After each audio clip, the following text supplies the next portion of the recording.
I started rereading my manga collection back in June, so anime has kind of taken a back seat in my daily hobbies. However, I did watch a few series. There were a few that I quickly dropped. First was Zombieland Saga, which was surprising because I really enjoyed season 1. I don't know, maybe the idle life just isn't for me.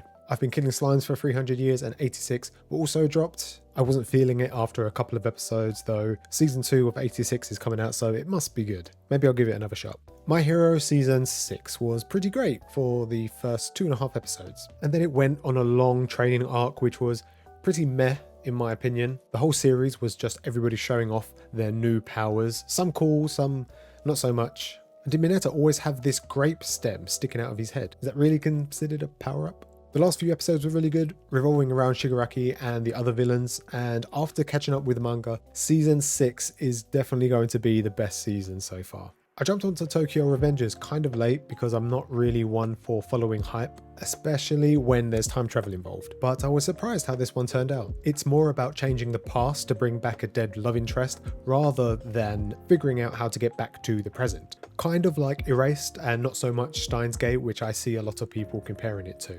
And at this moment, there's no third party that can also time travel, well, that we know of. So the focus is all on character relationships with the main character, Takamichi, and all the supporting guys. Though Twitter made me believe it was more about how attractive some of these guys are, which is funny because people are quick to call me out when a girl is too young, but when all the boys are 14 and 15, it's suddenly okay. I swear this double standard is really... I was kind of disappointed with To Your Eternity because everyone said the first episode made them cry.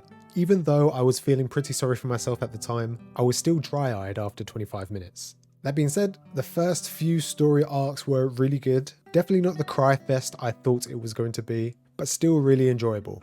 Watching Fushi learn and grow was really wholesome and heartwarming. Compassion, happiness, pain are all part of being human, and Fushi experiences these emotions pretty rapidly. I don't think any one person could stand all these traumas that Fushi goes through in such a small amount of time. I wasn't a big fan of the last arc, but it got me interested enough that I'll definitely be picking up the manga. Also, the opening by Utada Hikaru was a banger and she never disappoints.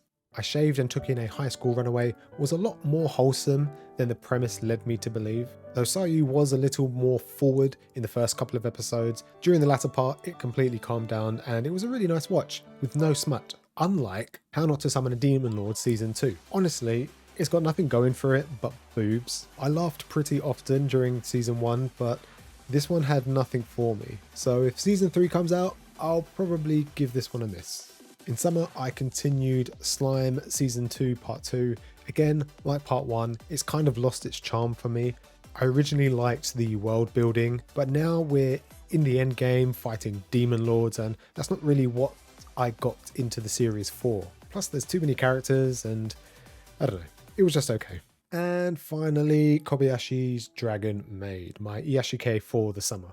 Another one that had Twitter up in arms because of Ililu and her ginormous personality. I loved every second of the series, from the opening, calming scenery, epic sakuga, energetic characters and bubbly ending. Much like Laid Back Camp back in winter, this one just calmed me down completely from a stressful day at work. I think the voice actors really make it for me, which is why I most likely won't pick up the manga.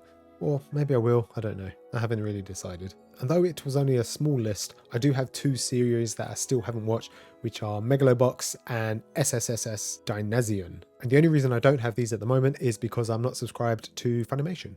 So that's everything I've watched in the last 6 months. I was going to make a spring wrap up, but because I got so wrapped up in all of my manga reading, I ended up not finishing a lot of the series until middle of summer anyway. Fall is looking kind of empty. I'll probably watch Mushoku Tensei and maybe Komi-san, but other than that, I might try and catch up on a few other series that I've been looking at in the past. Other than that, I'll most likely just be reading manga from the Shonen Jump app and my collection. Let me know if there's anything I missed that was worth watching, or anything that you particularly enjoyed. I think once I catch up with all my manga, I'll most likely be jumping onto more anime because that's really my main source on knowing what's good to buy. But then again, I have been enjoying a lot of reviews for manga, so I don't know, maybe I'll stop watching anime completely in the future. But until then, that is pretty much it for me. Hope you guys enjoyed, and I will see you next time.